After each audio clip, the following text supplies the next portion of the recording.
Okay. Me. Okay. Hello there, everyone. Welcome to Tapcaf Transmissions, where we are going to need a new opening tagline thing. I always used to say the thing about the line we don't say anymore, but this isn't the only Star Wars podcast. We got sued. We're not allowed to put that out there anymore. But Yeah.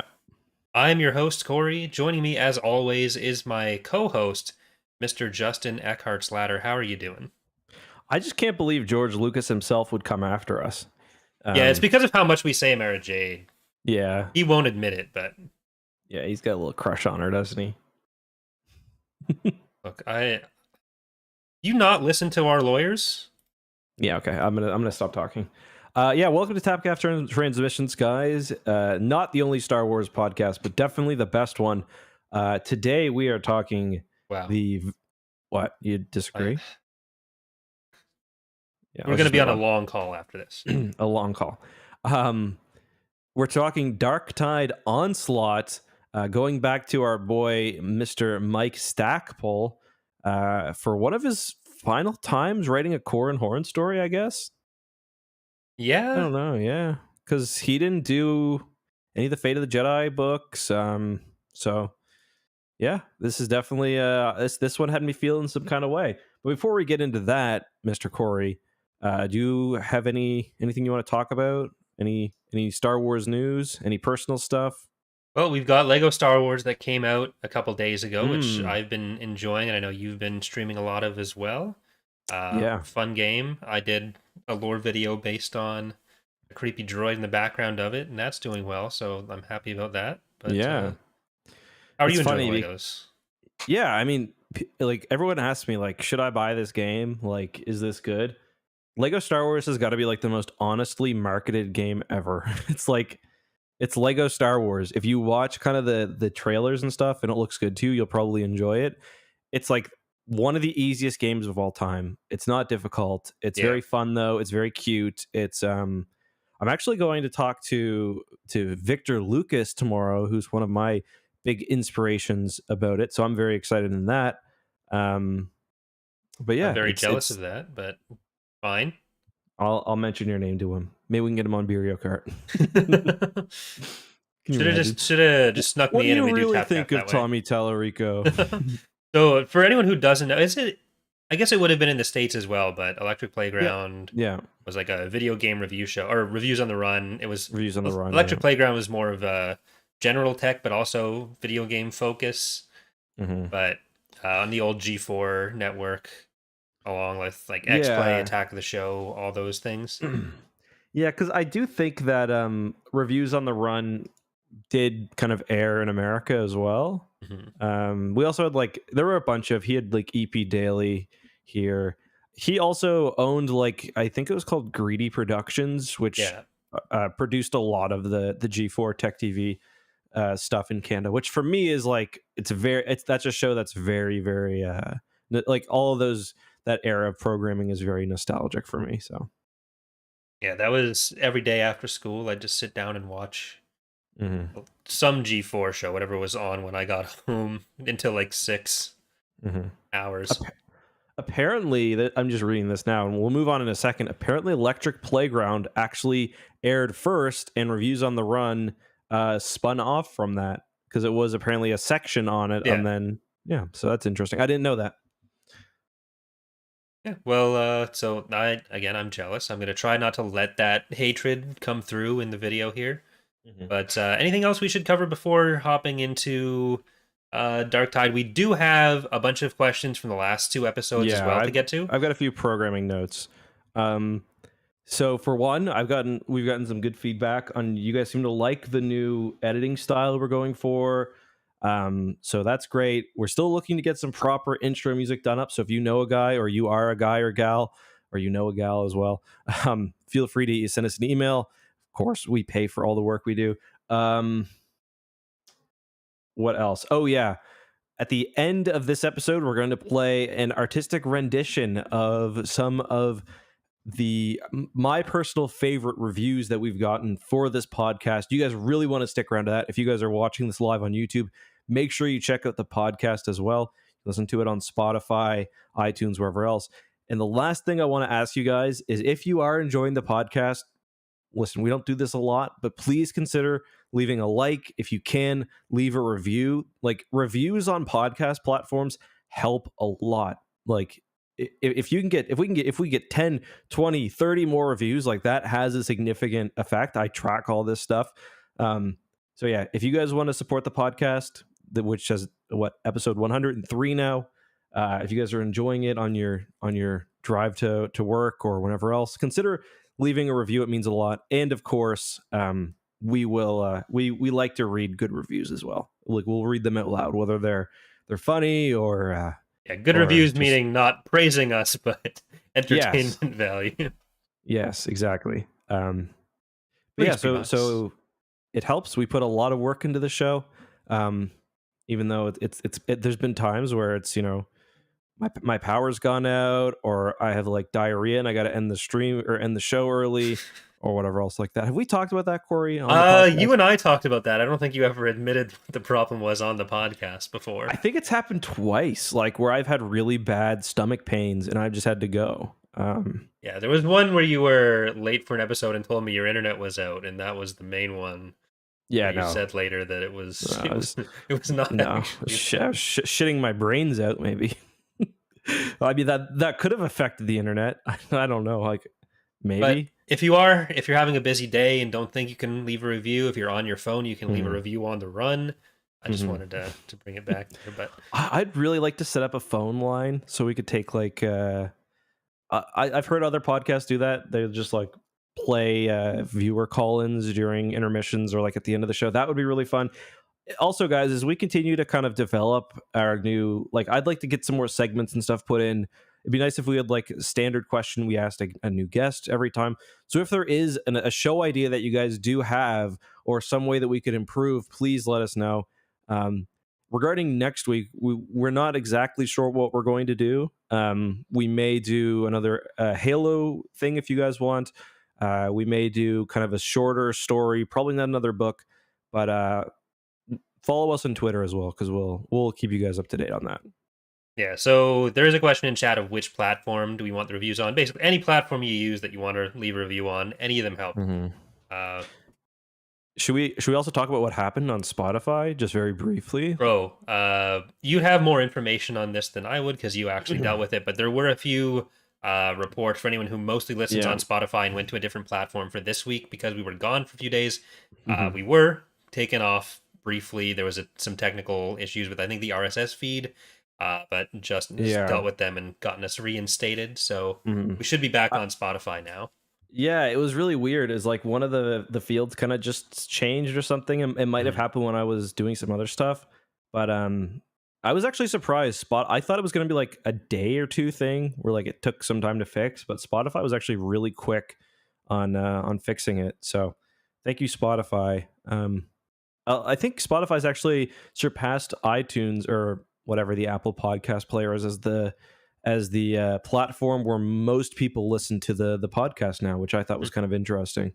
Other than, I guess, YouTube gets a lot, but yeah, Spotify is where you guys are, so I was interested in that. Yeah. Any other news? I guess the other thing to mention too, moving away from our stuff, we do know that Star Wars Celebration is going to open up with a big live action focus on, a big focus on live action stuff. Presumably there's going to be trailers there. Star Wars Celebration has kind of been tweeting things out over the past few days.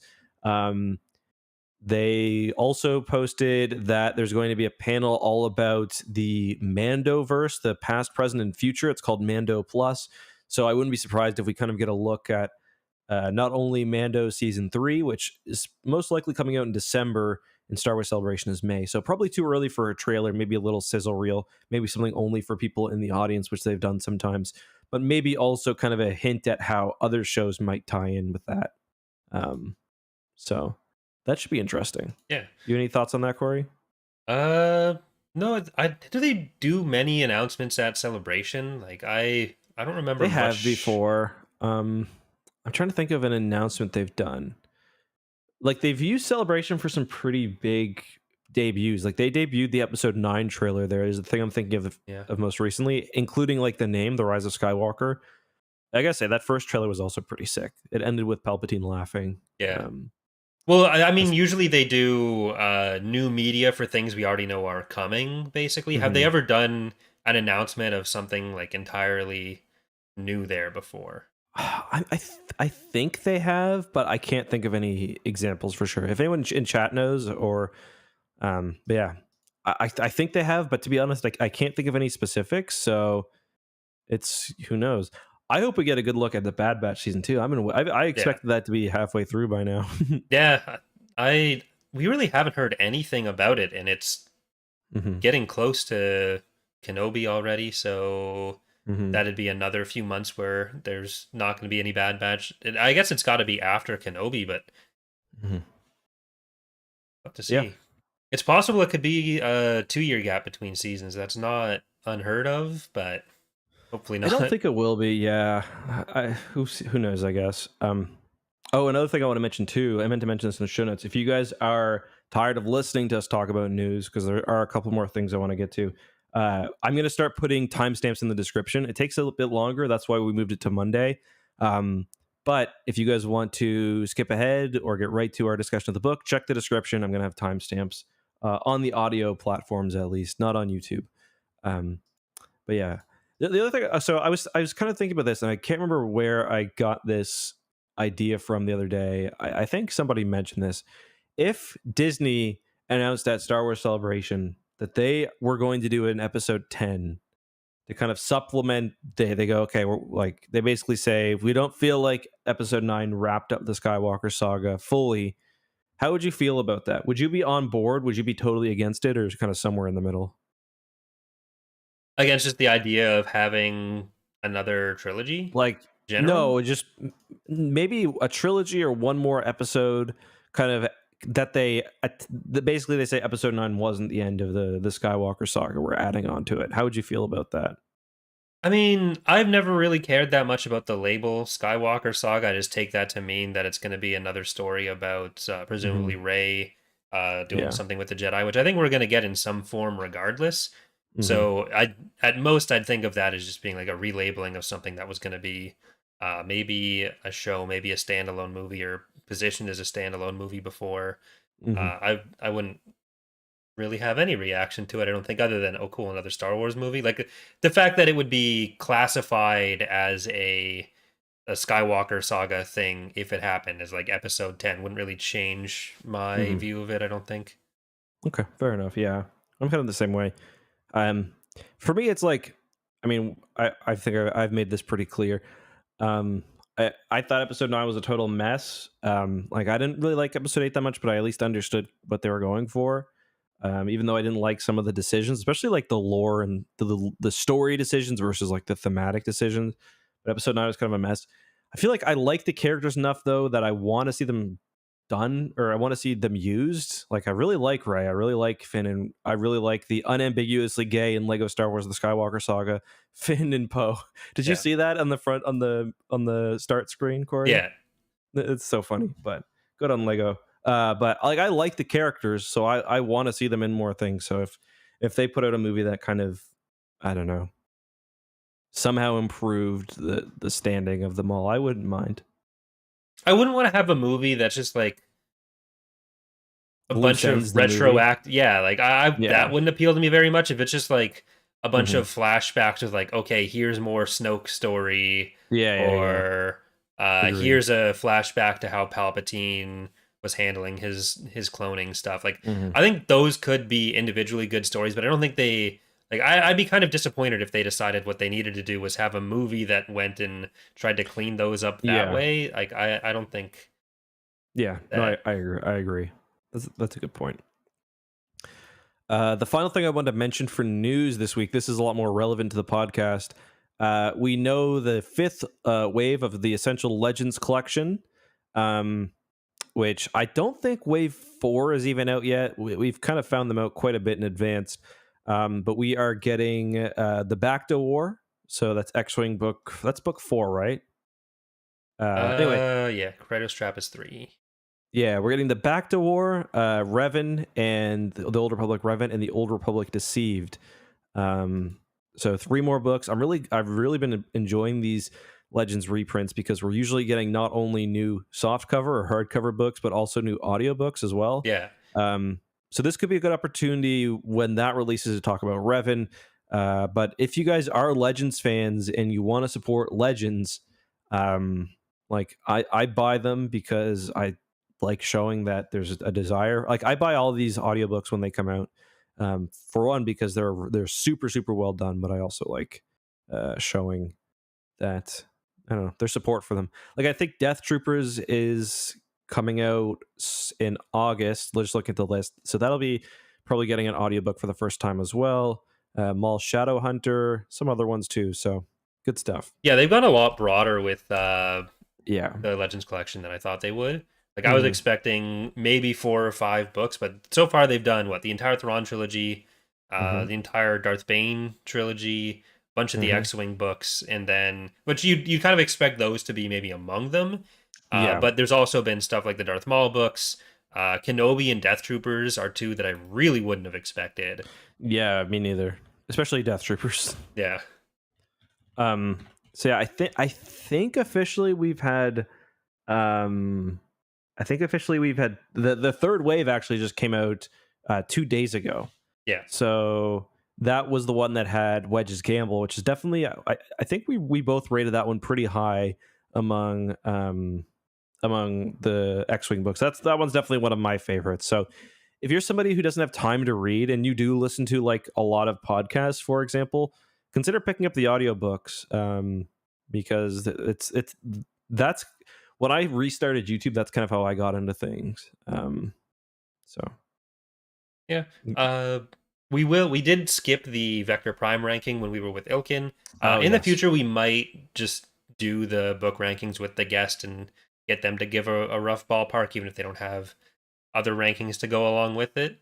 I think Mhm. we've done that with Alex before, Yeah. for at least one of the episodes with him. So we'll probably just keep those in the episodes. But there was one other question that I did want to get to from emails and from some comments that's come up a couple times before we get to the discussion of the book, Okay. which is questions about spoilers, whether Mm. we're typically going to try to avoid spoilers or what our policies there are.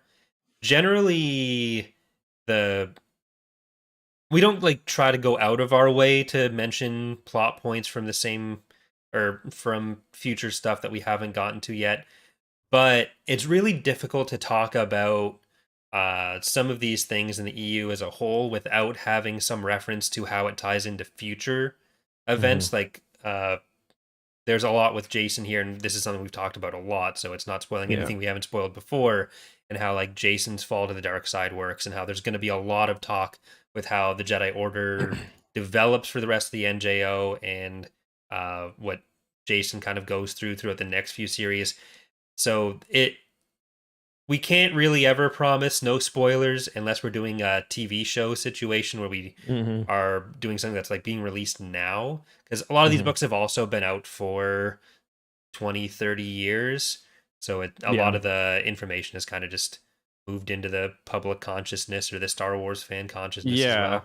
Especially if you watch our videos too. Like when I talk about Legends lore in Star Wars, like when I do my videos, I put no spoiler warnings at all and I talk about anything. Like I would Yeah, bring up Jason being dead in a video about Courtship of Princess Leia if I thought it was relevant.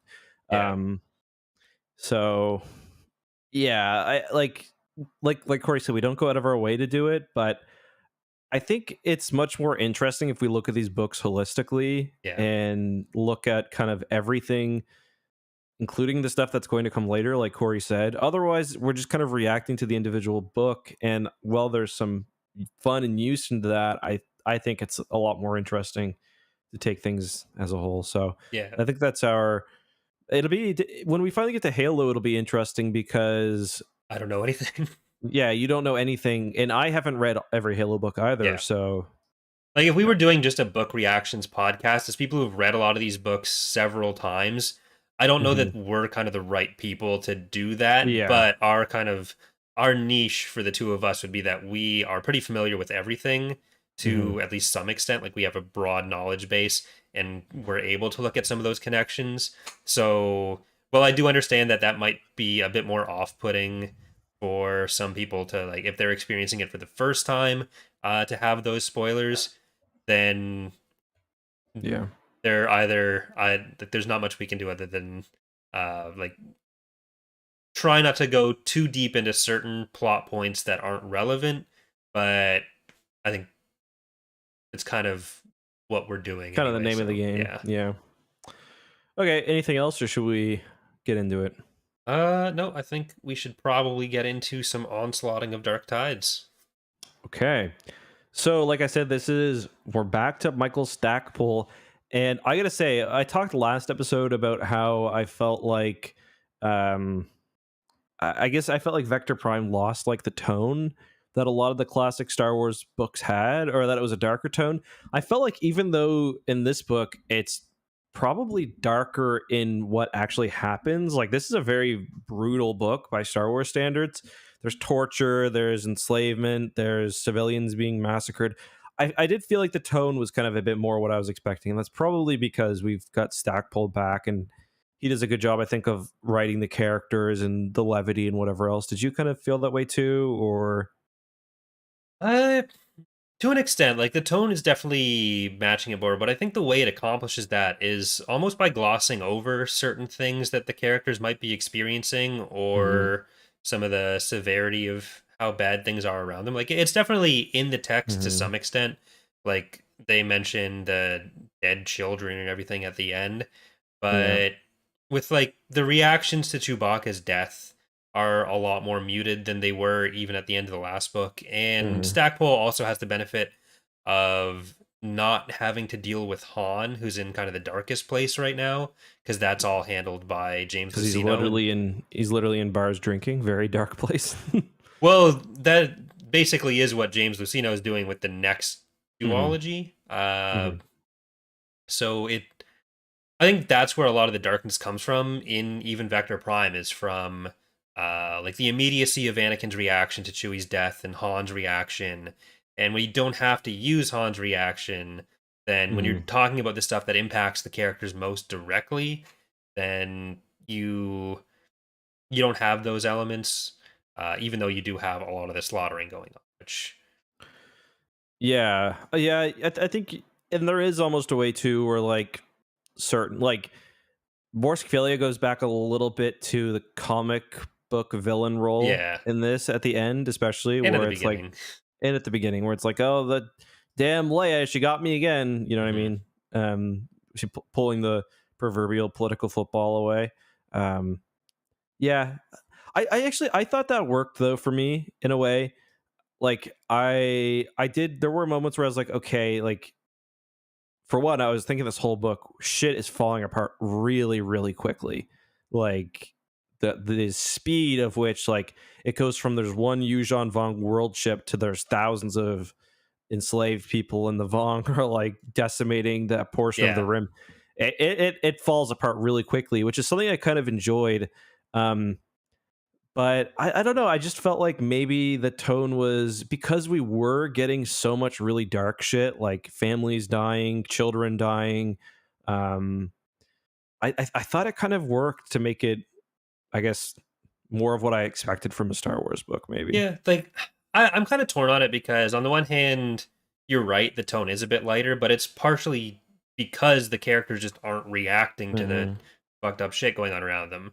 Yeah, Like, you get them mentioning that this thing is happening, but there's nothing about yeah, like, oh my god, that's horrible. It's just, oh, look at all those mangled kid bodies. hmm yeah, yeah, It's kind of like yeah.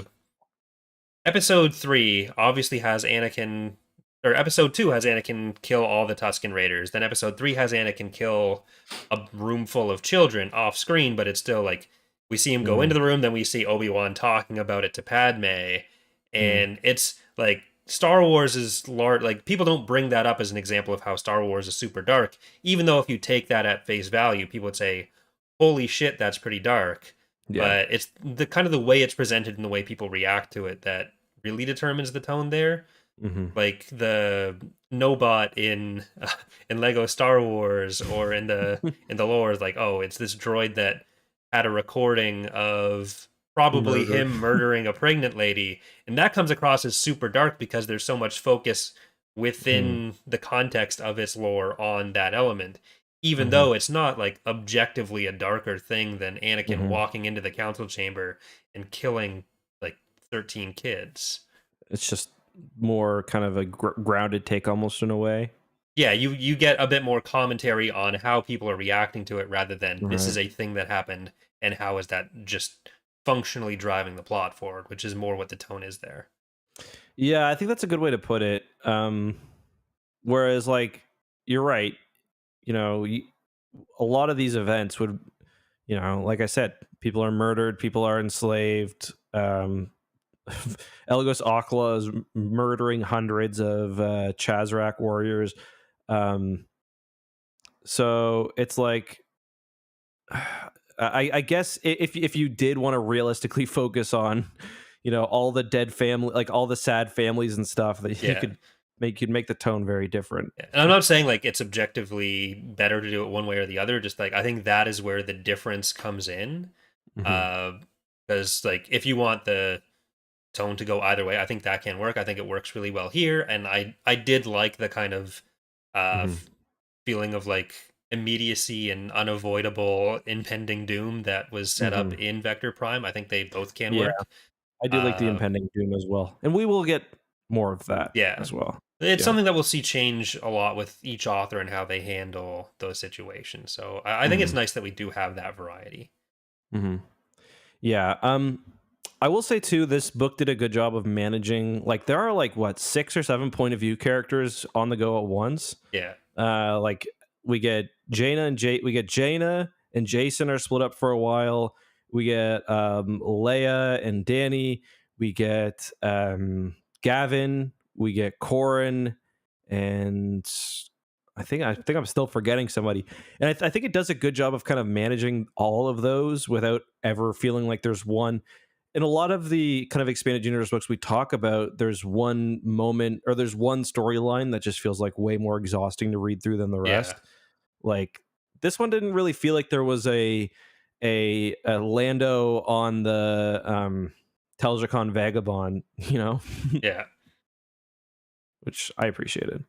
yeah. And they're all kind of exploring the same basic premise of like how are the Hmm. Jedi going to react to the war. Like there's some element of that in all of it because there is the focus on like the Korn and Ganner plot being the just that's the entire conflict within the Jedi Order of Ganner's Hmm. side. We should be out there doing whatever we can to police the galaxy, and we have that right. We have that power versus Corrin and the older Jedi of kind of sitting back and watching more to make sure they're making the right move first. Which that's going to be a theme throughout the entire uh, book series. But there's not really many other positions where there's a whole Hmm. subplot that's just like one-on-one interactions between those two sides Hmm. like for the entire thing. Hmm. But yeah, uh, Yeah. yeah, none of them. I didn't really ever get to any of them and think, oh well, this really shouldn't be here. Like I might have in Anakin some and other Mara, I books. forgot as well. Yeah, Yeah. So it was pretty impressive. I thought it was just pretty deft handling of it all. And like, Stackpole's obviously a, well versed Star Wars writer. Like, yeah, this is not his first rodeo. So I was a little surprised he didn't do the Stackpolian thing and open with Gavin in the simulator, and we don't know he's in the simulator. You know what I mean? Um, Although I he don't know if he does. actually. Well, no, because we know right away that he's in the simulator. Like, and I'm pretty sure that the shortened audiobook, it's been a long time since I listened to it, but I think that's the first chapter in it, Gavin in the simulator against the Yuuzhan Vong. And I don't think it tells you until after he's vaped that it's not actually real. Um, Yeah, so that's kind of what I was expecting the book to do. yeah. Well, one last thing on the subplots. I think because there are so many and it's a relatively short book, none of them Mhm. have the opportunity to drag on long enough. Like none of the Mm, sections drag on long enough that you can get tired of them.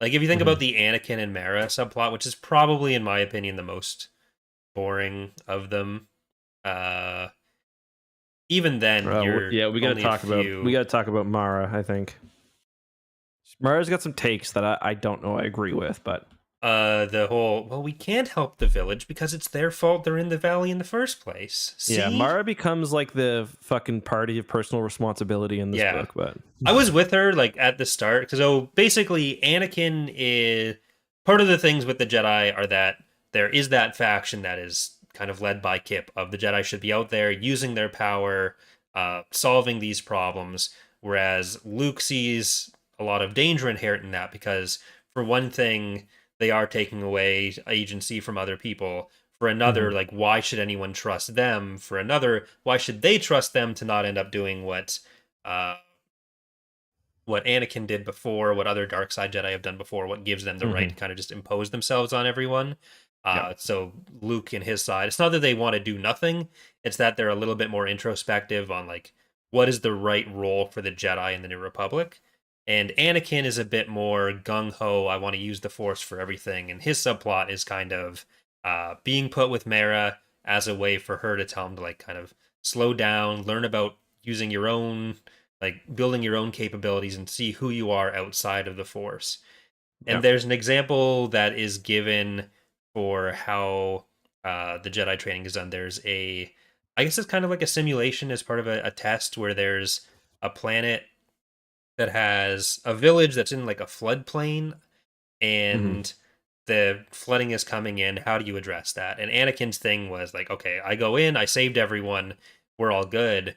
And Mara kind of digs deeper on that and says, well, okay, what I did was I went deeper, found out why they built that in the floodplain. It's because of like basically housing prices Yeah. and they were kind of forced to go there. So trying to deal with the systemic issues. And I was like, okay, cool, that's great. But then she goes further with it and says, but actually, if you do anything to actively save them there, you're taking Mhm. away, Personal responsibility is yeah, basically what she says. like it Yeah. was their choice to go in the floodplain. So you're disrespecting them and not helping them at all by helping them get out Yeah. of that Oh, yeah. It's like you're situation. taking away their sentience. Is what I think she says Yeah. something. It's like she becomes like a conservative politician for 5 minutes there. Yeah, especially which is weird when you're starting with the premise of like, I looked at the systemic issues that forced them to do this, but Mhm. also it's their fault. So you can have the systemic things that are making them do that thing that ended up being harmful to Yeah. them, but by addressing the issue head on right now, that's what's really disrespectful to them as people. Like you can't put the Yeah. band-aid solution and then also do the systemic solution. Doing any of it is just wrong. Like no, that's so dumb. Yeah. I would have liked to see Anakin push back on that a little bit because he is definitely a bit of a free thinker. As is Jason. I thought it was crazy when Mara told them that the Jedi are supposed to enact a flat tax across the galaxy. No, Yeah. but yeah, like there are parts of it I think parts of Mara's lesson I get behind. Like I like her point about how Anakin uses the Force too much for like even trivial things, and like I never personally when reading got the feeling that using the Force for a trivial reason is necessarily a bad thing. Like there's a bit in Fate of the Jedi when Luke is with the Sith and they're on a really hot planet and they're basically using the Force to keep themselves cool, Yeah. and Luke is like dying out there, not actually dying but very very hot, and he kind of sees that as a bad thing. And I never really got that feeling. Like I guess it's using the Force purely twisting it for personal gain. But I did like her kind of argument about how you've got to know the limits of yourself before you augment them. Um, and the book kind of plays up on that a lot actually. But yeah, the floodplain thing, I don't know. That situation or kind of her whole philosophy, I felt like definitely had some holes in it that I would have liked to see Anakin push back on, but Yeah, yeah. like they make the comparison later of like Anakin saying, "Oh well, I get it now because if I'm in a bar and someone's drunk and pulls out a gun to shoot people, it's okay for me to stop them because I'm protecting them from his choice." But like Yeah, the comparison there falls apart because the premise that Mara is setting up with the systemic issues is that by removing them from the floodplain right now, exactly. it's they're only there because that was the option they had available to them when they were kind of Right. forced out of other places. Maybe the And drunk guy just lost his child to a Yuuzhan Vong. yeah, Like, and like if they or his all best friend drown, Chewbacca. you're not helping them fix the systemic issue later. Like using a like it's not stopping them from solving the problem later. If you say, okay, we're getting you out of the friggin' floodplain right now. Mhm. Is her point supposed to be that, oh, if we let them die, maybe that'll stop some other people from doing that in the future? Like, Mhm. what's the positive benefit of letting them drown there? Especially Mhm. when you're already establishing that it wasn't purely their choice of wanting to live in a place that's going to drown them that got them put there. Yeah, no, I totally agree. And I do think that the what Michael Stackpole was going for was kind of the Jedi like aren't, because he's kind of using it as like a commentary on the main philosophical argument about the Jedi. Like, should they be actively imposing themselves, or like should they be servants of the Republic? Should they be Mhm. servants of the Force? Like somewhere in between. So like I appreciate that, but like you said, there's more nuance to it. The floodplain one is a perfect example that falls apart when you really look at it. Like there, and there is a degree of like arrogance too. It's like, Yeah, oh, Mara can figure this thing out that they can't. But it's also just like, maybe it's not about being able to figure it out or being able to make a decision. It's like maybe, but maybe they just can't do it on their own. yeah. Like in the Like, floodplain situation, they're not there because they want to be there. yeah.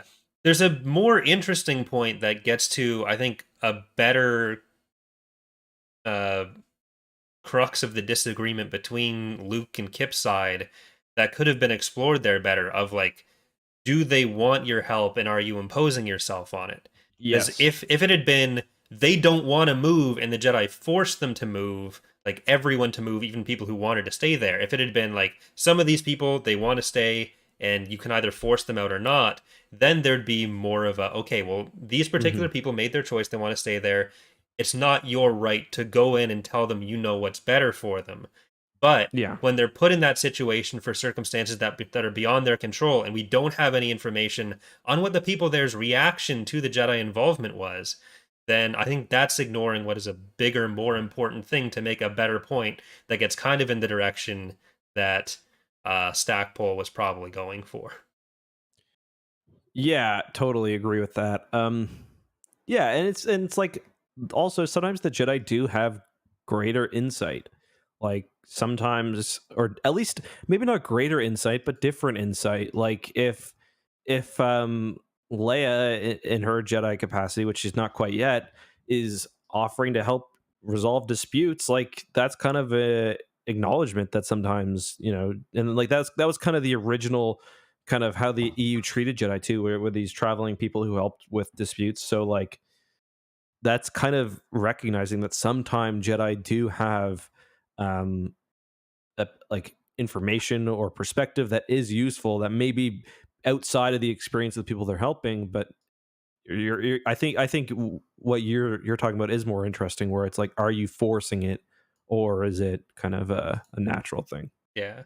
Like, I think something that gets slept on a little bit by the authors is what Jason's position is relative to those more proactive Jedi. Hmm. Where Jason's conclusion is different on what his role should be in the galaxy, but his logic is the same. Hmm. Because for Luke and for Corrin, it's about, and for Mara, uh, her weird turn at the end aside, it is more about like, okay, what is the right thing for us to do without imposing ourselves on people? And it's not Hmm. about what do we think is best because our conclusions trump everyone else's. Whereas for Kip and Ganner, it's we know what's best. We know what's best. We're going to go in and tell everyone else what's best and force them to do it our way, even if we don't make them understand or don't have a way to convince them that we're the right ones and have them go along with us. It's just they should go with what we say. Hmm. Whereas, like with Jason's position, he thinks that they should all not be involved. But when he's kind of laying out his arguments for what the Jedi's role should be, or why he does or doesn't want to get involved, or how much Hmm. they should listen to other people, he's using the same logic of I'm going to decide internally what's right for me to do or what my responsibilities to other people are, because I actually don't think I have responsibilities to other people. And I think what conclusions I draw from being connected to the Force should supersede what anyone else collectively decides or Hmm. individually decides. Hmm. And we Yeah. just never kind of get that comparison with Jason and Kib. Yeah. No, that's a really good point. And I'm still at the point where I'm also just trying to figure out. I think Jason's philosophy is still a little half baked. Yeah. Where it's like it almost feels like a lot of his philosophy is just based on not being Luke. Hmm. Um, and I hope we get. I thought the most interesting kind of conversation about his feelings was at the end after he saves everybody, or he Yeah. helps save everybody from the invasion. Um, and he's kind of like I believe he's having a conversation with Anakin where he's Mhm. like mulling over the fact that he did save everyone, but he still doesn't feel good about it. You know what I mean? Yeah. He does come around a lot more during this book, like both Mm-hmm. in on Belkaden and then later on after the battle. Like Mm-hmm. I don't think Jason has kind of accepted what everyone else has told him, that like none of them feel good about it. Like Luke and Mm-hmm. Corrin don't do these things and then necessarily feel good about it. It's Mm-hmm. that they accept it's necessary. And there is a bit with Luke and Corrin of them saying like the fact that they have some sort of affinity for battle does help. Mm-hmm. But like Jason seems to be thinking that when other people are doing this stuff proactively, that they're getting some sort of enjoyment out of it, or they're sure that what they're doing is good in and of itself rather than Mm-hmm. just an unnecessary evil to Mm-hmm. prevent a greater evil. But Yeah. Yeah. No, that's a I think good description of it. And I think people in the chat are kind of talking about Jason's fears, and we do get better insight into kind of what Jason's feeling in this book, and then later in Legacy of the Force, where like he is kind of focused on how his actions are going to affect kind of the galaxy at large. And I do think we don't really know right now the basis for his thinking, which makes some of his philosophies. I think that's partially why it feels half baked, in my opinion, right now. We will get more of this, though, more of kind of his thoughts later on. yeah, I think he develops more into being afraid of what the consequences of what his actions could be for other Hmm. people as he goes along. Hmm. But from the start, it's more that he's putting the Force as being above Right. people. So he's less concerned of what other people do or what happens to other people than the abstract kind of like balance of the Force. Hmm. And he Yeah, does that's a get a good bit point. more That's a good point. concerned with people as he goes along. Hmm. And Yeah, that's why you're with right. There's the a Jedi separation Order, there. yeah, like with the Yeah. Jedi Council thing, where he's saying, "Oh, this is what you want to subject the Jedi to. You want to make them, you want to uh, make them subservient to other people's wants or needs." Hmm. And yeah, Doesn't help at right now either that like a lot of the is it I forget, is it Gander that Corrin's with? Yeah, it doesn't yes, help that like the Jedi like Ganner are just being complete morons right now. hmm, Like Ganner is insufferable in the early parts of this book, in pretty much all of this book. yeah. He's Um, almost like going full Dark Jedi. I'm going yeah, to kill you, Corin, earlier yeah, on. exactly. He's literally like, listen, if you try to get in my way, I will murder you. Like, Yeah, I think he even says that he'll kill him, right? yeah. And it's He says he's gonna kill him in a duel. like, chill out. Please. So yeah, Ganner is like a not a very nuanced kind of version of the anti Jason or the anti Luke at this point. Or sorry, Mhm. Not Corin, Ganner. Corin's fine, but yeah. Yeah, like it's kind of the thing that Star Wars does a lot, where Hmm. whatever's supposed to be the bad point just gets like elevated by a trillion, rather than having there be like a more reasonable disagreement between uh the more active Jedi or interventionist Jedi versus Hmm. uh it's not even that like Luke and Corrin are not interventionist in how they want to handle Yeah. everything. It's that they're just waiting slightly longer and They're a doing bit more. recon They're like beforehand. responsive. Yeah. Yeah. Yeah. And a lot of this book is kind of Ganner realizing that it's not just that Corrin is weak and shitty, it's that, like, oh, he doesn't want to act rashly. Hmm. It's not that he just never wants to act, but Yeah. No, I totally agree with that. What was I gonna say? I kind of want to move on from this topic because we got a lot to cover. But the one thing that really stuck with me, or that really kind of fucked me up, is that they spend so much time talking about how sexy Ganner is, and then they give us the shocking revelation that he's got a goatee, which I, I don't it's know, the man. 90s to early 2000s. Yeah. Did you Yeah. picture, like, I pictured Gaston from Beauty and the Beast whenever Ganner's in? Is that where do you go I with it? pictured do you know who Ibrahimovic is, the soccer player? I've heard of him. I don't know what he looks like. Zlatan Ibrahimovic. To me, can you look him up? That's exactly how I imagined Ganner. Okay. And Zlatan is like the cockiest. He's like one of the best soccer players ever, and he's extraordinarily cocky. And I I can just see kind of it. pictured him, especially because But like they okay, he describe him as looks. being trim and muscular. But So Ibrahimovic almost looks like Andy Samberg to the point, like, I can't see him as being, like, described as this especially okay, sexy character. Do you not see that? The first image, that it might just be the specific image that I'm looking at, but, like, tell me this isn't Andy Samberg. Oh, I mean, yeah, no, I can see it. I can see it. but Um, before we get off the Ganner thing, because I think there's really only one more topic to touch on. Do you think it gets the relationship between Ganner and Corrin progresses a bit too much here? Like, maybe it starts from an absurdly dark place and then probably mm, shouldn't have started where it was, but, like, do you think they're a bit too cordial by the end of it? no, I didn't think so. I thought that they spent enough time together, and like, I think given the fact that Corrin was willing to sacrifice himself for he's willing to sacrifice himself, that I think it's fair. Um, I did think Corrin's sacrifice was kind of stupid though, because like they could have 2v2'd the Vong, and like Corrin killed one immediately, so I don't know. I was kind of Yeah. questioning the decision making there. Well, I think the whole, I like, know the element thing was of coming. The time, yeah, Yeah, but but still. they needed to get the people out and they needed to hold off the Vong. And at this point, they're not really sure, like, what the Vong's fighting capabilities are. Hmm. Because, like, from what Corrin knows, Corrin's scared of Barrish, 1v1ing him, and we see yeah, Anakin kill 2 or 3 at once. But yeah. yeah. Like, Corrin really only has the experience that Mara had to go off of at this point, I Hmm. think, Yeah. where she even struggled one on one. And I don't know Mhm. that Corrin's as confident in his fighting skills as Mara is.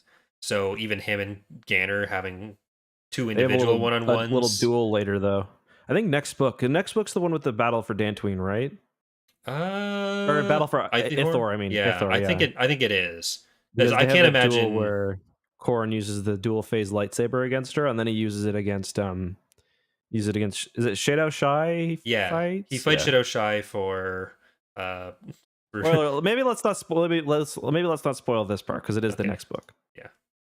Also, I just found a picture of Zlatan with a big cut on his face, so that's making me feel even more like Ganner. Mm. But The Ganner. yeah, the Ganner. But yeah, did you have anything else you kind of wanted to mention on this point? I don't think there's too much else we need to talk about with Ganner and Corn. Just that, like, the whole conflict in the Jedi Order is something we're going to be talking about a lot. Hmm. There is that meeting at the start, I guess, that we should mention, where Lucas kind of brought the entire Jedi Order together, all 100 Oh Jedi that he's yeah, got I was gonna going say we know on. exactly how many they have. Yeah. 100. How did you feel about that number? Uh, I think it's kind of appropriate. Like, Yeah. we get in at the end, and this isn't really a spoiler, but there's, like, a list of, like, every Jedi who's at the convocation later as well. Oh And really? yeah, there's a few that aren't named, but it doesn't jive with the side characters we have mentioned in Young Jedi Knights or the Jedi we see in Jedi Academy. So someone has some answering to do. Right. Where's For Ralph me, I Aron? feel like Where the fuck's Ralph Aron? oh yeah, good question. Well, where's I'm concerned about where Oral is, but we'll talk about that later. Um, I think about 100 like fits pretty well. 100 active Jedi Knights and Masters, and then many more in training. It's Yeah. kind of how I imagine Yeah, I it. don't think they're counting Um, the apprentices and everything for that. no, me neither. Me neither. Um, what did you think about the just quickly? I guess because this is kind of related to Korran. We only get one Yuuzhan Vong like perspective scene in this book. It's right at the very end. It's with Shade Shai. Did you like that part? Getting kind of a perspective on them because he like obviously the Vong have a very different kind of sense of honor, Hmm. and the big thing for them is like the Jedi didn't bury their dead, and they didn't bury the Vong's dead either. So it's like huge, a Yeah, huge disgrace. I think Did you it like does give that us a little epilogue? I guess it was. yeah. I think it gives us a bit more insight on how the Vong operate because so far we've only really had Yeoman Carr, who was mostly focused on letting us know that he was in fact a Yuuzhan Vong 30,000 Mm, times, or Na Maynor, who's not your most conventional Vong. mm, So having someone who's a little bit more uh, considered and who's laying out a bit more of what the Vong believe and how they're kind of reacting to the war was cool. And it did mm, kind of feel like one of the post-credit scenes in Marvel with Thanos when they're setting up mm. for that. Where, Totally. but yeah, if it had Yeah. been the No. first scene we had from a Vong perspective, that could have been a bit like it might have had a bit more impact, but it had already happened. I kind of liked it though, because like we see a lot more of the Vong in different situations in this book. Yeah. Um, where especially because for one thing I like too is I didn't remember that they had developed all of these anti-Vong techniques so early on in the war. Like we already Yeah. have the laser shuttering, we have the anti-Dovin basal. They use their compensators, initial compensators, to kind of stop the ripping the shields off.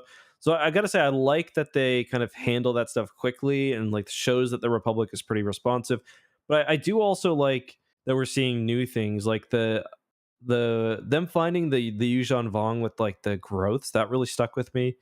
And Jason almost gets one too in him, and I thought that was a pretty kind of good and disturbing scene. We're starting to learn more about like they encounter the embrace of pain and stuff. Yeah. Um, so I kind of enjoyed having because I mean, especially if you were reading it for the first time, there's still a lot of mystery here. Yeah, I really enjoy throughout the series how there's so much emphasis on like the tactics and techniques they develop from repeat Hmm. engagements being so important compared to just like, oh, look at this shiny new weapon we've built called the Yuuzhan Vong Hunter that just annihilates them, which they do a little bit with that, but Yeah, there is a lot more of like, okay, this is very strange technology to us, and more important than higher ordnance bombs is like, what is it yeah, actually capable of, and how does that interact with what we're doing? And there's a bit of that from the Vong as well. yeah, for sure. Especially towards the end where they develop different super warriors and super Yeah, ships and whatever.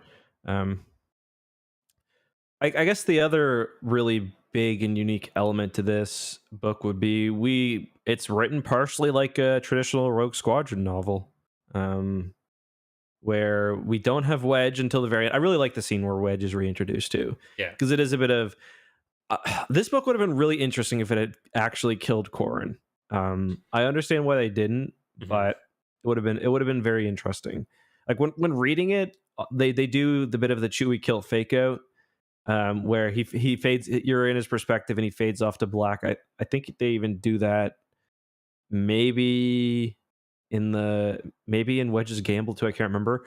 Where like Yeah. you think he's dead, and then of course he's not. I was thinking, it would have been okay. Like him sacrificing himself in that way would have been okay, I especially with the Wedge. You disagree? I think that wouldn't have been that would have felt a bit too gratuitous, like coming Okay, right on the heels of killing Chewie. Like I think that's fair. they needed to set up. I do agree with Timothy Zahn to an extent about like there's only so dark you can have it be. Hmm. Where like we just come off of killing. I don't like fully agree with him because he didn't think any of it should happen, but Hmm. I think killing Chewie was enough that it set up the idea that like it is possible that Corrin could have died there. Like Mhm. someone probably will die coming forward in this. But if Mhm. it turns into okay, Chewie died here, next book Corrin dies, then the book after that is someone else going to die, and like, do we just Yeah. start getting? I think that's the problem that I was kind of mentioning in the Vector Prime episode with how it gets to by Fate of the Jedi, where it Yeah. starts feeling like they're killing the characters for the sake of killing the characters and the shock value, and it gets a little Mhm. bit too much. Yeah, I think that's fair. I think that's fair. Um, yeah. Okay. I do like, I guess for me, I guess what I liked it with is the pairing uh of Wedge coming back, Yeah. where like that's even something like Revenge of the Sith does. A lot of books do it, or like just when there's a sad moment, you immediately have a very hopeful moment afterwards. Like Revenge of the Mm, Sith, I think after they discover the atrocities that Anakin's done, and after they've lost Padme, they basically Yoda tells Obi-Wan that Qui-Gon's back, and he kind of has a secret for him. yeah. So like, I really like moments like that. So I Like you think very much, maybe he it could did have. not. What's that? Like you very much, he did not. Yeah, I have a secret for you. I read Qui-Gon's diary. He thought you were an asshole. He said, "Fuck Obi-Wan." Yeah. Um. Yeah. Interesting discussion there. Did you like the? What did you think of kind of the Ganner-led Rogue Squadron? And did you like those portions of the book, or Uh, were they just? Eh? Gavin, Or sorry, yeah, Gavin Ganner. Yeah, he Gavin. wishes. Yeah. Uh, yeah, I like I like that we get at least one of the characters from the old books kind of showing how he's stepping up later, and Erie Forge Hmm. is in the background, but I don't know that she ever has a speaking part in this. I don't think Uh, so. Not in this one, at Definitely not least. in this, but like even going forward, I don't think she has much until Yeah. we get to like Mercy Kill or something. Yeah. But uh, it was a nice little insert of those old style Rogue Squadron books for at least part of Hmm. it, without Yeah. feeling like it was taking over everything. Yeah. So I thought it was done really well. And there Yeah. was the thing at the start about Gavin's family and like a tragedy being alluded to with that, whether his wife had died or something, and that just gets completely dropped. Oh, Like it really? I didn't never pick up comes on up that. again. Because I picked up on them like they adopted kids, right? But yeah, and then they'd adopted kids. They had, uh, but I think it was Gavin had adopted the kids, married the like adoption agent that had helped him get custody of the kids, and then they'd had a kid together as well. And he was talking about like the happy family hollows, and then he said something like about preferring to remember the good times with them, and it seemed like it was being set up for a ah, more for a I deeper didn't pick up on that, to be honest. Gavin plot. I'll see if I can Hmm. find the thing, but I think this was originally supposed to be a trilogy, so I wonder if there was more of Gavin's Hmm. story that was intended to Yeah, come out because through that. I'm looking at her Wikipedia page, and the wife doesn't have any other real appearances outside of she's mentioned in Edge of Victory too. Um, Yeah, so but I don't that's think we ever interesting. I get didn't anything pick else up on from that. her. Yeah, I didn't pick up on that. Interesting. I also like how they allude to a seer, but never, they can't name her. Just like speak her name. They named her. Do they? Okay. He said when Gavin is standing up at the end, Oh, at the very and end, you're right. yeah, he says he still owes Borsk for driving off a seer. Right, but at the very beginning, it's like Yeah. he alludes to her. I'm just like, speak her name, say her name. She deserves that at least. Yeah, I'll see if I can. yeah, it's interesting. Yeah. Uh, but yeah, so maybe we should move on to the Leia stuff and maybe the New Republic's response, unless Yeah, there's more you want to go so over with. I like how. So the big problem here, the reason why that kind of combat is even happening is it's Dubrillion that they're evacuating, right? Lando's planet, Yeah, and they have a lot of refugees because Lando had a really big setup on this planet, and unfortunately, there's so many refugees that they just cannot get them very far. They can only make it to Dantooine, um, and basically everyone converges on that point. And I really like the role of Leia as like she's not trying to strike a devastating blow against the Vong. She's trying to save the refugees, yeah, and she's kind of brokering help for the refugees as well. and yeah, they basically just have to hold off on Dantooine against the Vong, who know where they are, and they don't have much in the way of resources. And in the end, they don't really win. The only reason the New Republic survives is because so many of the refugees die that they don't have food concerns anymore, which is Yeah, kind of dark. that's really Yeah. yeah. And there's also at the end like the allusion to the fact that the not only do the New Republic know what Leia is saying, Mhm. and still like Poe and Nian or whatever his name is, Poe, Borscht Leia, all that whole crew is still they're hiding even more information that the more heroic characters don't know about possible Mhm. operations by Vong elsewhere Mhm. that Gavin and Crefei have been able to dig up. Yeah, it's a bit of a slap in the face when like the New Republic could have routed the Vong at Dantooine if they hadn't been trying to if Borsk had been straight up, because there is evidence that like the Vong are pretty far in the rim, Yeah, and like the New Republic is not in a weak position right now. Like it's not like the Thrawn duology where all their ships are in dry dock or being repaired or whatever. Like they've got ships now, and yeah, yeah. it's like it's political maneuvering still, and Borsk probably trying to use the situation to gain more power as well. Well, they also hint that so there's the planet that Leia goes to, Agamar, that's kind of leading a lot of Outer Rim defenses Kept reading it now. as Adumar. If only. Big problem, yeah. But yeah, Key and like Farlander, though, nice reference. yeah, everyone gets a nice little name drop. Yeah. But Leia convinces them like, hey, we know you're struggling. If you can help with other refugees in the area and with defense, if we can make like an Outer Rim coalition, and then Crefei Hmm. talks about his own little empire, which could have happened as like an Outer Rim faction of Hmm. Crefei-led New Republic forces, Hmm. which kind of is what happens. But Yeah. like the patrol route had been diverted away from what the New Republic knew to be the invasion corridor Yeah. intentionally. That would have Yeah. exposed them to. So like, It's a good point. it's not It's just not like just it's not denialism. just negligence. It's like Yeah, active. Yeah. because they So think like, the core is what do going to you be feel like safe. what's his end game there? I guess just to ignore this. Like, what do you think his gain is from that? Because I guess I don't really know what he's getting from it. It's got to be the assumption that it can only get so bad, and Hmm. then like it'll stop, and if it's not bad enough, then no one will care about it. Like Hmm. doing something about it will bring more attention to it and make it seem like a bigger deal than if they just let the negative impact happen, because Hmm. like it's always just boiling the frog almost of how bad it gets, which like it's ridiculous because we've never seen anyone act like that in real life with any issues. So it's just totally unbelievable that it would happen. But I did find the Gavin quote. If I'll read the Oh yeah, yeah. Please. so and then I went away from it. Never mind. You can try to find it, Yeah, but yeah, it kind of reminds me. I posted a meme like last year. It's like the when what's his name, the Pelion Gaversum treaty where they're shaking hands, and it's like Pelion is the Empire and Gaversum's the New Republic, and them shaking hands is not giving a shit about the Outer Rim. yeah. It's like that's the one thing everyone in Star Wars seems to have in common: not giving a shit about the Outer Rim. Yeah, because Um, like even when they're up to almost Duro, the New Republic yeah, is still thinking like we can give this up all right.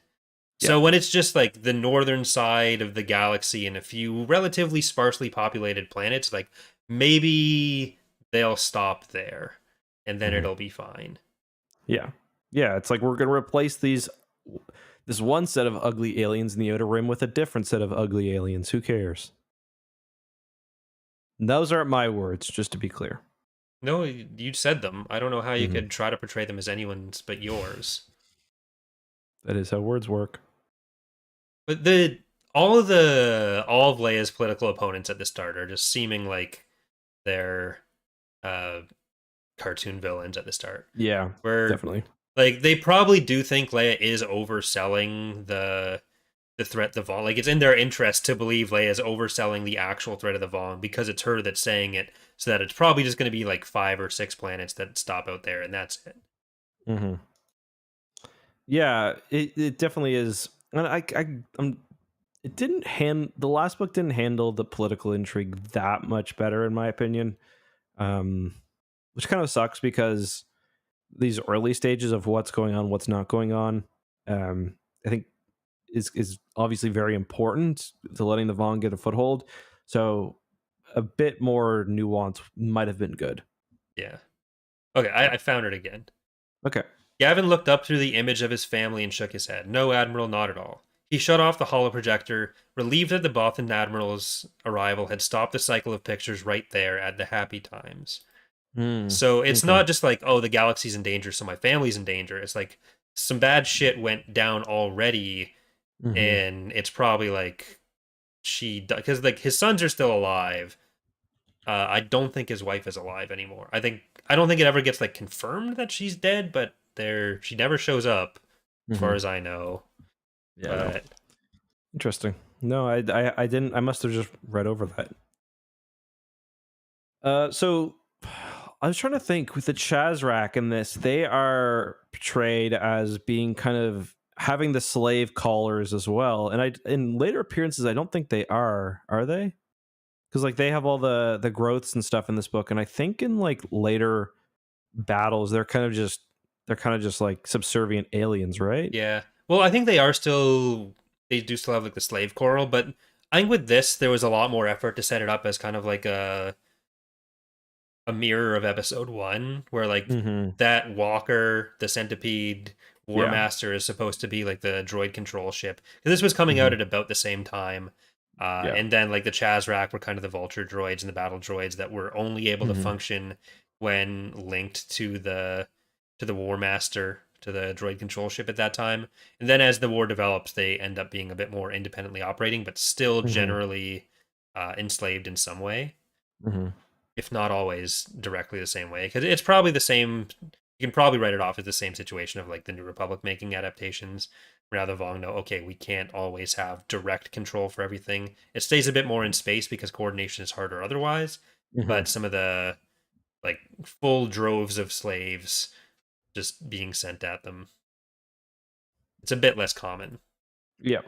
Yeah. It was an interesting scene though, where it's like the Jedi are there. There's no chance of them dying basically because they're just on a complete another level. But it's like we're slaughtering hundreds of beings right now, Yeah, and like Jane isn't a starfighter, and like Gavin kind of prepares them. He's like, "You guys are gonna have to do some shit like you don't want to do. Like ground targets, they're no chance against a starfighter. You're gonna be destroying people by the hundreds." So I thought that yeah, was kind of and that's kind of one of those moments that could have maybe used a bit more kind of examination, like people killing hundreds and yeah. probably worth some reflection. Well, the whole thing with Elagos as well, where he says, like he's a pacifist. He has like he's if he kills someone, it's never going to fade with time. It's always going to be Mm-hmm. essentially front of mind, as intense as it was the moment it happened. And he talks Mm-hmm. about how he's willing to make that sacrifice because like it might save other people from going through the same thing, and it has to stop somewhere. But like we get that up front, but then there's no reaction. Uh, like that's kind of just the end of it. There's Mm-hmm. no later reaction. There's no struggling for him with it. It's just this is a thing we're told will happen, and then it's not examined at all. Yeah. Yeah. Yeah. Well said. Anything else you really want to touch on? I'm just looking. This book really, I think this is the book where Anakin starts being portrayed as like the next great one. Yeah, He has that like he seems like the most. Luke has a pretty badass moment too, and one thing they do in this, they don't really do it. Anything else is showing like Luke just so physically exhausted after using the Force. I don't think other books really pick up on that to the same extent. yeah, Um, but yeah, this one really seems to paint Anakin as like the next one after Luke. yeah. I kind of want to try to see if we can pinpoint where the other decision is made that we alluded to, or that we Yeah, outright mentioned last time. But I yeah. won't repeat it for now. Hmm. But we'll see if we can figure that out. Just Yeah. on the Force thing that you mentioned earlier, of like the them using the Force to like shield themselves from the heat in future books versus the Hmm. talking here about like, oh, you don't want to overuse it. That's a thing that like Timothy Zahn and Michael Stackpole do a lot. Where Yeah. Jedi and his chat with Mara are basically just how upset Corrin and Mara are with how much Luke is pulling on the Force and how that's kind of where the dark side starts.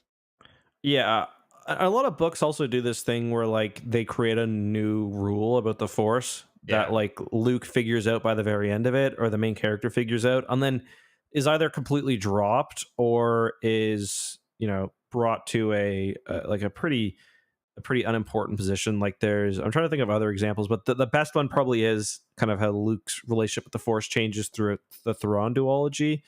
Um, but yeah, there's lots of the kind of, oh, the Force is this, oh, we learn this, especially like the Bantam books will do stuff like that.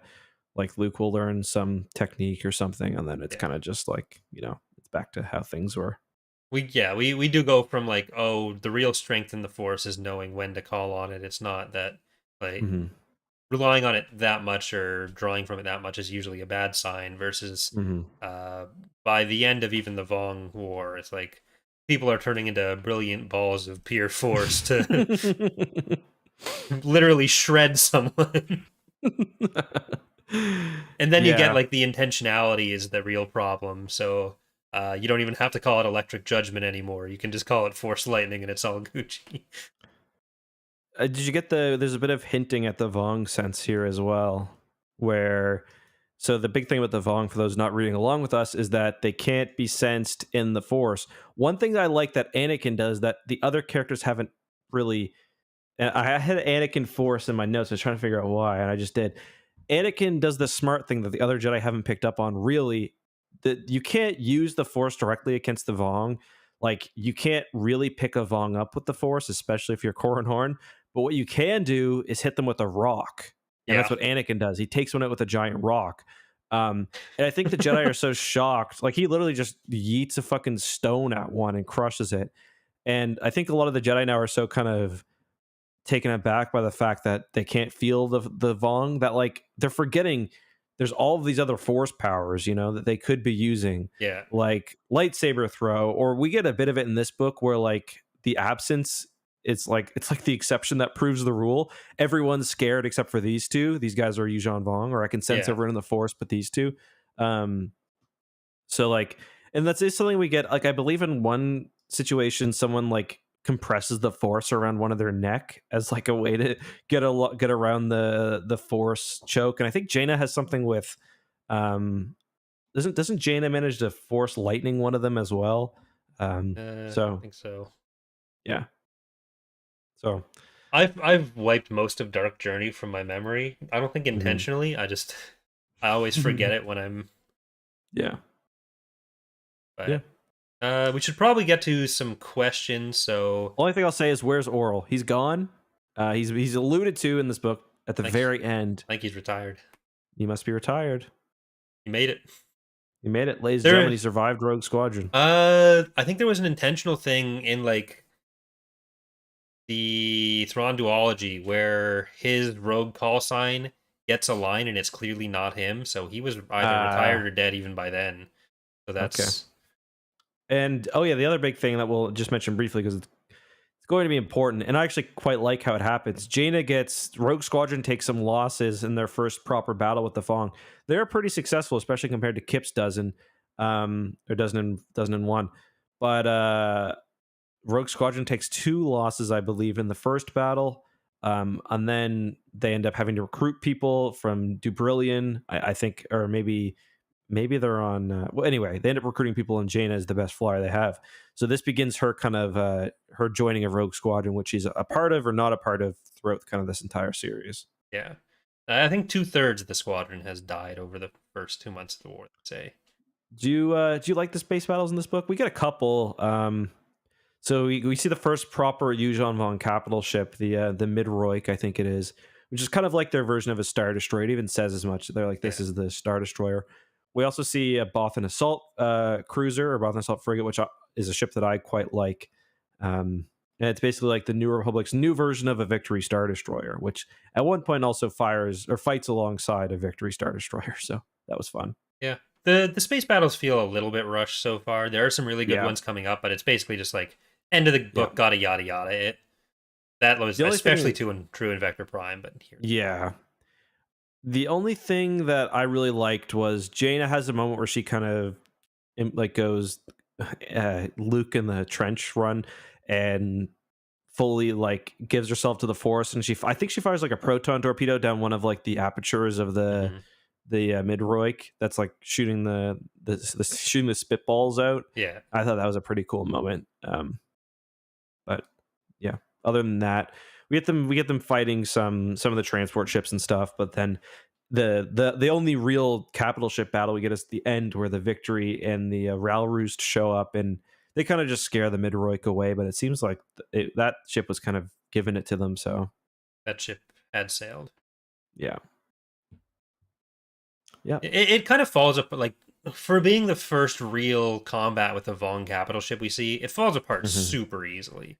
That was Yeah. kind of what my disappointment there was, but Really, I felt like it was kind of giving it to the Ral Roost though, because like its shields were almost down, and the commander was like, "If we take, I'm not liking the idea of taking one of these yeah, taking they one of these plasma shots." they do say the Dovin bases were exhausted from the interdiction field, so it couldn't really do both.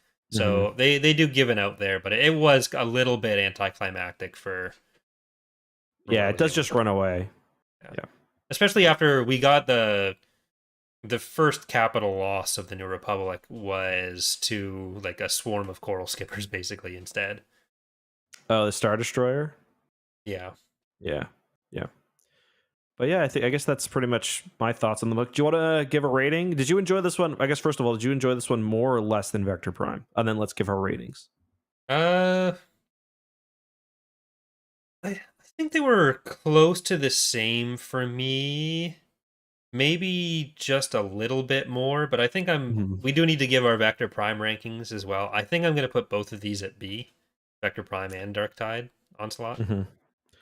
I'm gonna give Vector Prime a B as well, but I'm actually gonna give this one an A. I really Okay. enjoyed it. I was actually for a while, for the first 30 or 50 pages, I was all in. I haven't read this book for a while, and I was fully all in. I thought Okay. Michael Stackpole wrote the Vong War so well. I really like how he used all the characters. He used the characters perfectly, besides for kind of what you talked about, or the really good point you had about how they could have used kind of some more time to reflect on what they did.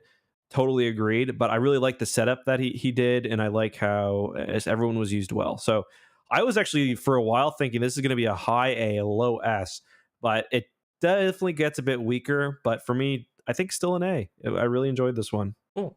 Oh, there we go. I've been trying to open the tier list so I can properly put them in. So that's Vector Prime and Onslaught.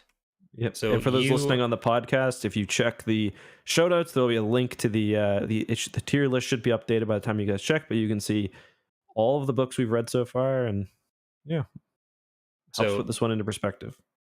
that's two B's for me and an A and a B for you. Yep. Very epic. All right, so we're going to try to get to as many questions as we can um, from both this week and last week. So we might try to, some of these might end up being a bit shorter. If you want more detail, or if you have any questions or comments or anything, the email is tapcaftransmissions@gmail.com. All right, and there were a bunch of emails from the last few weeks, but we did cover a good chunk of what people asked in certain ones, so I'll try to Okay. focus on the ones that we haven't really addressed. Mm-hmm. Um, so the first question that we'll cover is actually about Kenobi. Okay. So, do you think Oh, yeah, I there's a read this one. chance the Kenobi show will end with him learning to be a Force ghost by going on a similar journey to what Yoda did in the Clone Wars? And also, are we going to try to read through Kenobi before the show, the book? That's the John Jackson Miller, right? Yeah, Kenobi. I I think we should, yeah, try to read through it. I don't think the show's gonna have enough time for him to go on the spirit journey at the end, though. yeah. I think they'll probably. I would be more surprised than not if they couldn't get Liam Neeson in as Qui-Gon. Liam Neeson does a lot of acting for like a lot of kind of lower budget action movies even. So I'm sure Star Wars, if they really want him, they can get him. And I think that's how we'll get it. I don't think Yeah. he's got to go on a spirit journey or anything. Yeah, I don't think there'll be anything super intense about it. Just like maybe some meditation, maybe some Qui-Gon showing up. Do But you think Qui-Gon's going to show up? If you had to bet on it, would you say yes or no? Okay. yes. Unless Disney's like blacklisted uh Liam Neeson, but I don't think they have. Did he do something? He he said some stuff. Okay, I'll look into it. I don't remember exactly what it was. It was a little while ago. But Is there something about Liam Neeson like constantly pissing himself? I I don't know. I'm gonna Google that first. Liam Neeson's unapologetic pants pissing a thread. Huh. Interesting. Okay, we need to get through the questions. Okay. So the next one then. Damn, he does piss himself a lot. Next question is from Seamus, who says this email is a sort of follow up from what I sent you a few months back about how your perception and opinions on Star Wars are influenced by the out of universe context surrounding them. So my question is, what are some works, either Star Wars or not, that you feel went into without any expectations, and how do you feel that impacted your enjoyment of those works? She means Star Wars or just in general? Star Wars or others, like anything where you went into without expectations in that. I've got a very clear example of that. I can't think of one Star Wars related. Actually, MedStar was one Star Wars related that I ended up really loving, and Ronin. But for me, it was the movie Annihilation, which I didn't know anything about. My buddy was like, "You want to go see it?" Ended up totally blowing me away. So that's a movie too where I was really happy that I had no clue what was coming. So I think the NJO is almost that for me, where like for a lot of people, the conversation around it was always like, "Oh, this is so different from the Star Wars that came before it." So that's why some people don't respond to it as well. yeah. But then for me, it's like this kind of was my first Star Wars expanded universe experience. So I almost go the opposite direction a bit to the Bantam stuff. So I was helped by that, maybe. Did I misunderstand the question? I don't think so. Okay. Like it was both within or without Star Wars, and you went into without any expectations. How do you think that impacted your enjoyment of those works? Like I think if I had gone in having read a bunch of people say that, or like having heard what people said and having read other stuff, I would have been probably a bit more down in it. I don't know. That's kind of the nice thing, not to brag, but about being like a YouTuber, or like if we get a book early, or like Halo Infinite, I got to play early, and I was like, it's really nice going into this and like not knowing whether people think this game is shit or not. Yeah, you know that's another one where like I just ignore, I just like mute Halo on Twitter, and then there you go. Yeah. I wish I'd gone into the Halo show without any other. Can I give one spoiler about episode 3? Have you seen it yet? I haven't, no. Okay, it's a very light spoiler, but you see Master Chief's butt. Wow. Okay, sorry. Shocked. Yeah. Next question. I made my video for the episode 3 review. My channel, We Need to Talk About Chief's Ass. That was the video title. My partner manager on YouTube emailed me today for an unrelated reason. I hope they don't see that. Anyway, let's continue. So this is from Ian, who says Alphabet Squadron established that in canon, the New Republic seemed to set a hard line in how they dealt with Imperial defectors. The first Alphabet Squadron book was set like 6 months after Endor, and by then the New Republic seemed to have decided that they had everyone worth having from the Empire. Do you think a similar policy existed in Legends in regards to Imperial defectors? And at what point do you say that anyone that left the Empire was there by choice? I never really get the feeling that they had a hardline stance. I just don't think there were any real rush. Like, because we did get a look at that place in Alphabet Squadron where Erica is, and yeah, there are still people coming, and I don't think that they were going to say no or even lock them up. I just, it doesn't seem like they were in any real hurry to get them out of there. Yeah, like I think Operation Cinder is kind of a big dividing point from canon to Legends and how that goes. Mm-hmm. Where like it's not just like anyone who is still affiliated with the Empire in any way is going to immediately be locked up. It's that with the stuff uh in new canon, there's a bit of there's an escalation for what the Empire diehards are still doing, Yeah. to the point that anyone associated with that is it pretty much irredeemable at that point. Like Mm-hmm. there's and they still get like Irika coming out of it. Yeah. But in Legends, usually you see some of these individual cells that are doing the more horrible stuff, while the rest of the Mm-hmm. empire almost slowly liberalizes. Not Yeah. a ton, and we've complained a bit about how that gets treated, Yeah. but I mean, like Pelion is basically a good old New Republic boy at the end. So yeah, like there probably would be towards the later stages of new canon. Like we see the New Republic stops prosecuting the war, and mm-hmm. entirely disarms. Like there is a certain point in both where it's just like, okay, war's over now. War's over, Yep. and so Yeah. Yeah.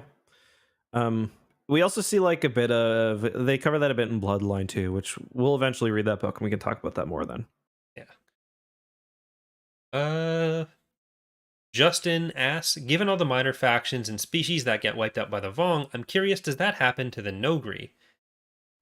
I'm No, we didn't talk about that, but we do see Bolifar get killed yeah. in a kind of sad moment, and that is Hmm. the, you know, that is it's just to show how powerful the Vong are, Yeah. basically, because a Vong like accidentally kills a Nogri, and there's been like at this point a decade of books talking about how sick the Nogri are, so that's kind of like an oh shit moment.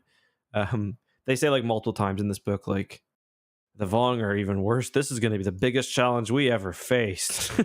Yeah. um, but I don't think the Nogri get wiped out. No, if No. the rule in NJO is the Nogri that are with Han and Leia get wiped out, but the Vong don't really make it quite that far southeast. I don't think so. Hanagar, it's been through enough. Well, aren't most of the Nogri on Or no, they were on Wayland now, but Wayland? Yeah. yeah. So I don't think Wayland gets taken. I Somehow the imagine CSA too, doesn't like fall. the Nogri would have some of the Nogri probably made their way into like Galactic wherever. Society, yeah. Yeah, because we see I forget the one that we see in the Thrawn duology with that old woman. I forget, is that a Nogri they know? I can't, because like he's kind of just serving Yeah.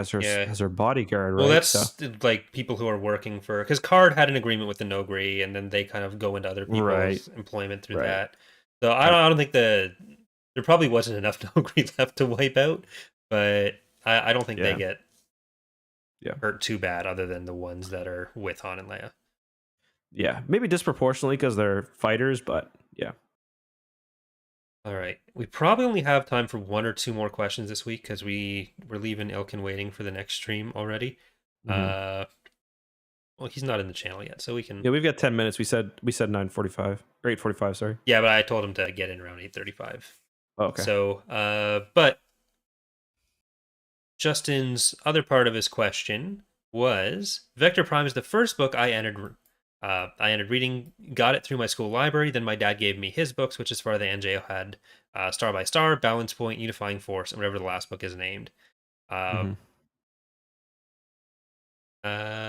are there any central points that I end up missing having only read those books, or no? And I kind of want to tie this to another question about being able to jump into the NJO from, or jump into Star Wars from the NJO. I think there's some similar points there. Honestly, a really good comparison would be the Bad Batch. Can you read the Bad Batch without, or can you watch the Bad Batch without watching Clone Wars? Yes, but you're gonna miss some of the context. Yeah. So, like, I think if you want to listen along with this podcast, that's probably a good way to do it because we're gonna be talking about a lot of that Yeah. stuff. Like if you want to read NJO the abridged edition, you'd probably want to read Vector Prime, maybe Dark Tide. Oh, that's what he was asking. I thought he Well, was asking there's about. kind of two questions. Like you answered the second part of it, which was from Okay. someone else's question about like, can you get into Star Wars through the NJO? And this is more like, are there parts of the NJO that, like, by reading Balance Point, Vector Prime, and the kind of end stuff, uh, do you miss anything? And you do miss stuff, but I think you can get Mhm. by with Vector Prime, Dark Tide, uh, Star by Star, or Destiny's Way, Star by Star, and then the last 2 books. Like the others have a Yeah. lot of important stuff, but you won't be super lost if you read those. They kind of do a good enough job of making everything standalone. Mhm. Then for the yeah, I'll definitely. I haven't read them all for a while since now, so Corey's definitely. You read them all last year, right? Yeah. And Yeah. when I started, I read like Star by Star first. I don't think I'd Hmm. read anything before Star by Star for a long time. Hmm. And then I just read like Balance Point, Unifying Force, and whatever the other one is. Final Prophecy. Yeah. Regarding what to read beforehand, I'd say the short version of that would be Thrawn trilogy, Jedi Academy trilogy, Thrawn X-Wing. duology, and I'd say like at least honestly, I don't think you need to read all 4 X-Wing, but the first one at least, because like that introduces the characters and whatnot. But Yeah. yeah, and maybe I mean I would read something with the kids in it as well. Yeah. So like Corellian trilogy or like a lot of these. So like for a lot of people who don't want to like who are reading for the sole purpose of getting to NJO, do the abridged audiobooks. They're 3 hours long.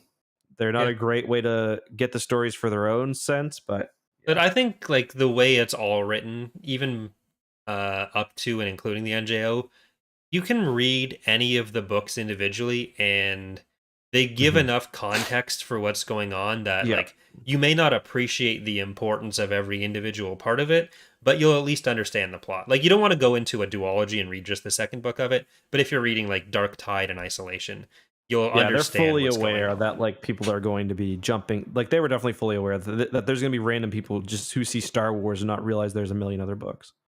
Yeah. So we didn't get to all the questions. We got through a good chunk of them. We can come back to some of the other ones later because I tried to cover any that were like time sensitive. There are a few that are like Hmm. related to themes that go on throughout the NJO as well, related to the Hmm. Jedi Order. So we can definitely get to some more of those next time, or if not next time, on the next book review, which will be in 2 weeks. There is Hmm. actually a programming note for that. Normally, we do these live every Thursday. Justin is going to be away, so we're going to pre-record the episode for 2 weeks from now. Hmm. So it'll The still 21st. release on the 21st, No, but it'll release on the. It'll release later. Like oh, you mean on YouTube? It'll yeah, release on the like 21st. the Yeah, yeah, live yeah. stream version of it will still go up on the 21st as a Yeah, YouTube right. Sorry. premiere, and then the audio version of Okay. the episode will probably be a little bit later. But you Yeah, won't you be might able need to to edit that one. harass us in chat at that point. Or actually, I probably will be able to. But yeah, and then I think next week, the week after that, we'll have to see. It might have to be pushed back a couple of days. But for audio listeners, not much to change. But if you're used to watching them, yeah. But I think that's all the time we have for today. Anything you want to say before we head off, Corey? Yeah, we'll figure out what we're doing next week for the actual topic Ah, at some yes. point, and we'll probably tweet that out. We don't want to go too deep into all NJO all the time. We will cover Hmm. Invasion, but we're going to do that later, the comic books. So we Yep. will get to that. We will get to the short stories when they come up. Next week will be something else, maybe Halo, maybe something different. It's gonna be all about Chief's ass. But thanks for watching, guys. Thanks for listening. And just a reminder, if you guys did enjoy the product that we're putting out there, consider leaving a like or the 5 stars, whatever podcast app you're on them. I think most of them use stars. If you can leave a comment, it really, really helps as well. Other than that, we're gonna end here with a viewer of ours, Lewis. If you're listening on YouTube, you're gonna have to make sure you check out the podcast in audio form. But a viewer of ours, Lewis, as I mentioned, took 2 of our favorite reviews, did a dramatic reading of them. I'm going to link to his YouTube channel in the show notes, but he gave us permission to play the audio version. So enjoy that.